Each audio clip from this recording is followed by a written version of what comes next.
నీ రియాక్షన్ చెప్పు, స్ట్రాంగ్ గా చూస్తారు. దాని తర్వాత పబ్లిక్ దాన్ని జడ్జి చేస్తారు. పబ్లిక్ లో సింపతి రావాలంటే, పబ్లిక్ లో నీ సత్తా తెలియాలంటే యూ షుడ్ అటెండ్ అసెంబ్లీ.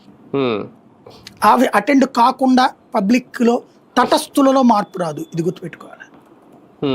అవును, ఇప్పట్లో ఆ ఆలోచన ఉందా లేదనేది ఇంకా ఆయన ఒక ప్రకటన ఇంకా ఆయన వెళ్ళే ఉద్దేశం ఏం కనిపించట్లేదు. కానీ అందరూ అయితే కోరుకుంటున్నారు ఆయన వస్తే బాగుంటుంది. కానీ రేపు పొద్దున్న అదే ఒక రికార్డ్ గా మిగిలిపోద్దేమో, 5 ఏళ్ల పాటు ఎక్కడికి వెళ్ళలేదు. ఇంత ముందు ఎన్టీఆర్ కూడా వెళ్ళలేదు కదా, ప్రతిపక్ష నాయకుడు ఎన్టీఆర్ వెళ్ళలేదు, జయలలిత వెళ్ళలేదు, అనేక మంది వెళ్ళలేదు.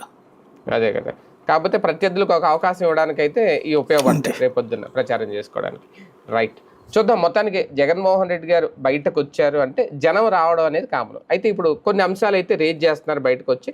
అలాగే ప్రభుత్వం కూడా ఇమీడియట్గా జగన్ వస్తున్నారని నిర్ణయాలు తీసుకుంటుందా? కాకపోతే ఇక నుంచి మాత్రం ఆయన టూర్లు జరగాలి అంటే ఖచ్చితంగా ఆంక్షలు ఇవన్నీ ఎదిరించి